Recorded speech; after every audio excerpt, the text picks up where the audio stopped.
Becoming a father changed radically. My daughter, Mia, was born in November last year, and nothing could have prepared me for the terror that comes with unconditional love. That constant, gnawing fear of something happening to her, sleepless nights, late bottle feedings, checking if she was breathing every 10 minutes wasn't just paranoia. It was instinct. We live in a 2-bedroom apartment in a quiet area outside Pune. The building's old, a relic from the early 80s, and the flat creaks like it has arthritis. My wife, Priya, went back to work 3 months after Mia was born, and I took remote shifts to care for the baby. That's when things started to feel wrong. It began subtly. I'd hear the baby monitor crackle, even when Mia was asleep. At first, I thought it was electrical interference.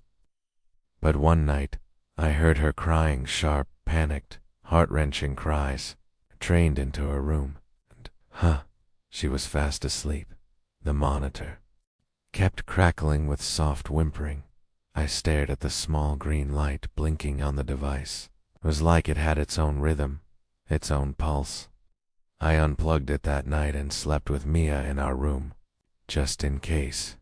But then, the next day, Priya asked me something that chilled me to my core. "Did you talk to Mia around 3 a.m.? I heard your voice through the monitor saying SHH, Daddy's here." I didn't. A week passed. A tease. The strange activity became more frequent. Mia would wake up screaming around 3 o'clock every night, as if something cold and ancient touched her, to point to the corner of her room and say, in her baby way, MAAI, ... MAAI ... But not like she was calling for Priya. It sounded different, so I set up a second camera to record her room. One regular monitor for us, one motion-triggered camera connected to my phone. The footage was ... disturbing ... exactly 3:08 a.m. The night I checked, Mia sat up suddenly in her crib and smiled, her eyes focused on something just outside. The camera's angle. Then, the camera glitched. For about 5 seconds, the video scrambled, and when it returned, a woman was standing next to the crib. Long black hair, pale skin, wearing a red sari that looked drenched. She wasn't holding Mia. She wasn't moving, just standing still, her face blurred, taste, as if the camera refused to capture her properly. Tated again. 5 seconds. Glitch. Woman. Gone. I called Priya at work. She told me to stop watching horror content before bed. But I wasn't imagining this. Started locking Mia's room at night and letting her sleep with us. 2 days later, Priya called me, sobbing from the office. Her co-worker had found an old news article about a woman who lived in our building's same flat. She had drowned herself in the kitchen sink while her baby cried in the next room. She was wearing a red sari. Her child had died of dehydration alone. Helpless, the name in the article. I was unraveling. I stopped sleeping. I kept checking on Mia every 15 minutes, carrying her around even while I worked. I thought, if I stayed awake, I could protect her. But she was always a step ahead. That final night, haunts me. I had just put Mia to sleep in our bed when I heard her cry from her nursery. That didn't make sense. She was right next to me, but I looked, and there she still was, sleeping peacefully. Yet through the monitor, I could hear her crying again. I looked at the screen. It showed the crib. It showed something squirming under the blanket. I grabbed a kitchen knife and ran in. The door was wide open. The crib was empty. The blanket was moving. My heart slammed in my chest as I approached, and when I pulled it back, it was nothing. Just toys. No child. No ghost. Then I heard the whisper, right behind me, "Papa." The voice was soft, a baby's voice, but not Mia's. It was older, hollow, and unfamiliar. My body locked up in fear. I turned, slowly. She was there, Mai, holding the monitor, smiling, like her face had forgotten how. "She's mine now," she whispered. I blacked out. When I woke up, I was in the hospital. Priya told me she found me passed out in the nursery, clutching the baby monitor. Mia was safe, in her arms. But for 2 whole days, I kept repeating one phrase in my sleep: "Bring her back." We moved out within a week. I destroyed the monitor. But every now and then, Mia still wakes up crying at 3:08 a.m., pointing to the corner of the room and whispering, "My." I used to think parenting was hard because of sleepless nights and tantrums. But no one warns you about what it does to your mind, or maybe what it reveals in it. My son Arav turned for this January. Bright, joyful, always asking questions, he was the kind of kid people say has an old soul. My wife Ria worked nights as a nurse, so most evenings it was just me and Arav in our new flat on the 12th floor of a high-rise in Hyderabad. One night, as I was putting Arav to bed, he pointed under his crib and whispered, "Tell him to stop twitching." I laughed awkwardly. "Who, buddy?" "The boy. He keeps twitching. He watches me sleep." I checked under the crib, nothing but a stray toy and some dust bunnies. Typical kid imagination, right? But from that night onward, bedtime became a battle. Arv refused to sleep. In his room, screamed if the door was closed, and insisted on leaving the closet light on. Every night, he talked about the twitchy boy under the crib. Eventually, I set up a nanny cam to reassure him and myself. I didn't expect to see anything. I wish I hadn't looked. At 2:43 a.m. The footage showed Arav asleep. Everything was calm until a flicker in the corner. The camera glitched for exactly 6 seconds. When the feed returned, something was visible under the crib. Bare legs, pale, dirty, and small. The figure didn't move, but it wasn't still either. It's like it was twitching. It's like Arav said. I paused the video, and then I noticed something even worse. The figure didn't cast a shadow. Asterisk. I didn't tell Ria. What could I say? Our sons, seeing a twitching ghost child under his crib. Okay. She already thought I was overly anxious, maybe even a bit paranoid since we lost our second child to miscarriage last year. She wouldn't believe me. But things kept getting worse. Arav started developing scratches on his legs. Thin red welts that almost looked like fingernails had scraped him in his sleep. He claimed the boy was trying to crawl out.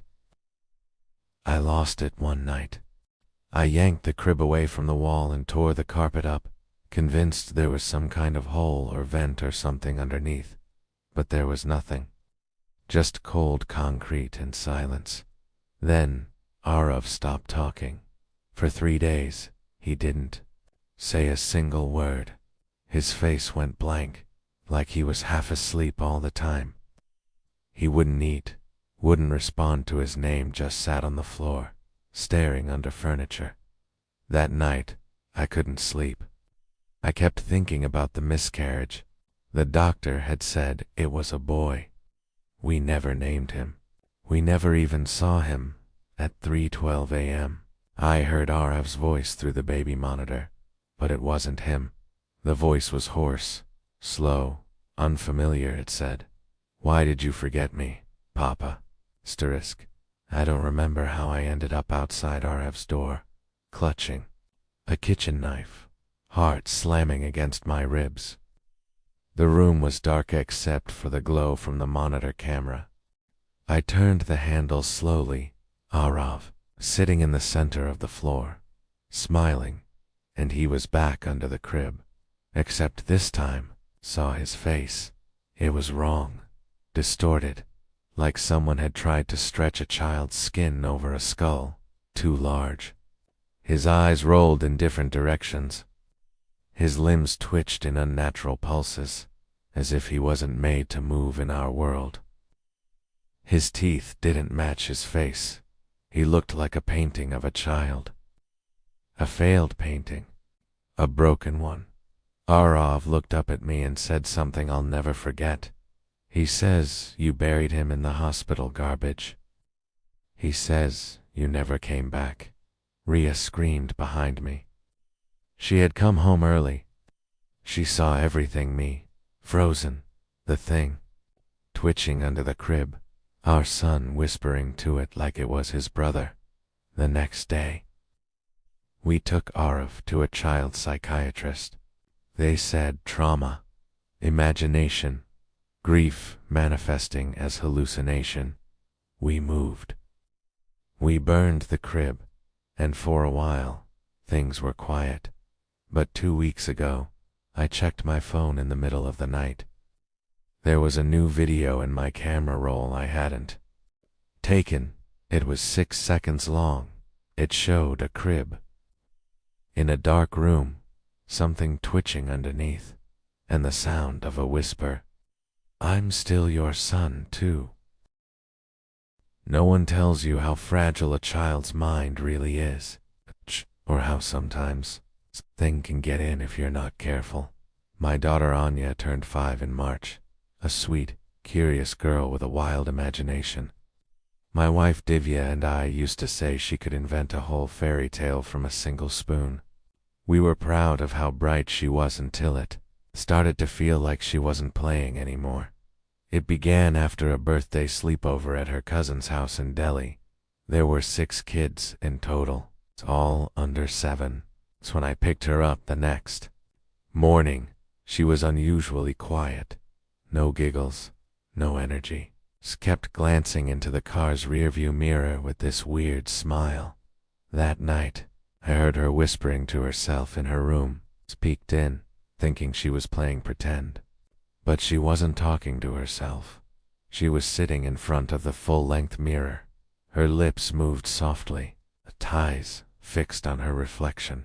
Then she said, clear as day, "I know you're not really me. You don't even blink right." Ty laughed it off. Kids say creepy stuff, right? But over the next week, things got worse. Anya started covering every mirror in the house with bed sheets. She refused to go into the bathroom alone. And at night, I'd catch her checking her reflection in spoons. Windows, the back of her tablet. Once, I asked her why. She whispered, "Because she's learning to move without me." Asterisk, we took Anya to a child psychologist, Dr. Remen, nice man, calm, thoughtful. After 2 sessions, he told us it might be imaginary friend syndrome with disassociation tendencies, probably harmless. But he did say one strange thing. She told me the other Anya sleeps in the mirror when she's awake. But when she sleeps, the mirror Anya gets to come out. It's the way he said it, lighthearted but cautious, sent a chill through me. I laughed to mask it, but deep down I knew something was wrong. One night, around 2 a.m., I heard the sound of shattering glass. I ran to Enya's room. She was gone. The mirror smashed, bits of it scattered like silver knives across the floor. I panicked, screamed for Divya. We searched every room until we found Anya standing silently in the kitchen, her back to us. She turned around with a cold, dead stare. Her voice was monotone. "You shouldn't have woken me." I grabbed her shoulders, shaking her gently. "Anya, what happened? Who did this?" She looked up at me and smiled, but not like a child. Her smile was stretched too wide. Her eyes didn't match, not in shape, not in movement. One blinked a second too late, and she said, Slowly, I like this side better. It feels realer. Asterisk, we installed security cameras, covered all mirrors, hid every reflective surface. I didn't care if people thought we were crazy, we knew what we saw. But mirrors kept appearing. A broken phone screen, a puddle of water, cooking pot. I once found Anya staring into the microwave, not blinking, smiling slightly as the glass, FOGGED. She was slipping between whoever she was, and whoever was copying her. The final straw came last week. I woke up to silence. Not the peaceful kind, it's the wrong kind. I checked her room. She wasn't in bed, but her reflection was. The mirror knew. We hadn't bought it. Yet it was mounted to her wall, perfectly. And in it, she stood staring out, trapped, pressing her palm to the glass. She screamed, soundlessly. Behind me, heard footsteps. I turned. Nanya was there. Only, it wasn't her. Not really. Too tall, slightly distorted. It's like a stretched version of my daughter. Her voice was wrong. Too deep. She's mine now, she said. I don't remember much after that. I smashed the mirror with a chair. I pulled her out, or I think I did. She hasn't spoken since.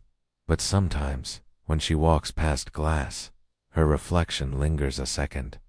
Too long, and smiles. People think the hardest part of parenting a newborn is the exhaustion, the late-night feeds, the endless crying. But they're wrong. The hardest part is not knowing what's real anymore. My son Ruhan was born premature in February. Atia, we had to monitor everything: feeding schedules, body temp, stool logs. Our pediatrician told us to keep to a strict feeding routine. Every 3 hours, no exceptions. Well, I did. My wife, Nisha, slept in a separate room at night to catch up on rest. I volunteered for the night shifts. I had a nap to track every bottle. 12 a.m., 6 a.m., 6 a.m., and then one night, around mid-March, I noticed something strange. At 3 a.m., I walked into Ruhan's room for his feed. The bottle was already gone from the warmer. His lips were wet. His blanket was adjusted. Kate and the log on my app had been updated, but I hadn't done it. I thought maybe I had sleepwalked. Exhaustion does weird things to the brain. So I shrugged it off, but it kept happening. Every third bottle gone. It's already used Ruhan sleeping peacefully. I even asked Nisha if she was getting up. No, she said, clearly confused. I haven't even heard him cry. So who was feeding my son? Asterisk, determined to catch what was happening, I installed a baby monitor with motion detection, night vision, audio, everything. I wanted answers even if it meant proving I was losing my mind. That first night, I stayed up, watching the live feed from my phone as I sat on the couch at exactly 2:59 a.m. The monitor detected motion. Ruhan stirred slightly in his crib. Abat didn't cry. Then, from the corner of the screen, a K shape entered the frame. A figure, thin, gaunt, moving in a jerky, K's unnatural rhythm. I froze. It leaned over the crib, and then it whispered something. I couldn't make it out. But Ruhan stopped moving entirely, as if paralyzed. The figure reached out, cradled him, and began rocking slowly. There was no bottle, no warmth, just cold, silent rocking. For 8 straight minutes, I couldn't move. I just sat there, hand trembling over the phone. Then the figure looked up, right into the camera. Its face was too long, mouth too wide, eyes completely black, like a hole torn into a body. And then the screen glitched, gone. I ran into the room. No one was there. Ruhan was asleep, and the bottle warmer was empty. My son had just been fed by something I couldn't explain. Asterisk. I stopped sleeping. Every night, I stayed awake. Every night, at the same hour, it returned. I began noticing a smell in Ruhan's room. A mix of spoiled milk and rot. Faint, but undeniable. It clung to the sheets, to the corners of the crib. The smell came back stronger then. One night, I confronted it. I waited in the dark, holding my phone. When the figure appeared again, I turned on the light. There was no one in the room, but the monitor showed it still there, staring at me, as if it existed only through the screen that it spoke. And this time, I heard it. You never fed me. That's when the memories came crashing down. A miscarriage. 5 years ago. Nisha doesn't like to talk about it. It was early, barely 8 weeks. We named him Kabir, in private. I buried the ultrasound photo in a drawer and moved on. But I think he didn't. The monitor started turning on by itself. Bottles vanished from the warmer and reappeared empty. Ruhan began crying uncontrollably during the day, like he knew something was taking from him at night. I called a priest, a doctor, a therapist. Everyone gave me blank stares, so I did the only thing I could. I left a bottle on the crib's edge with a note. This is for you, Kabir. I remember you. The next morning, the bottle was empty. The room smelled of nothing. The monitor showed only RUHAN. Sleeping peacefully. But sometimes when I hold him close, I feel a second heartbeat.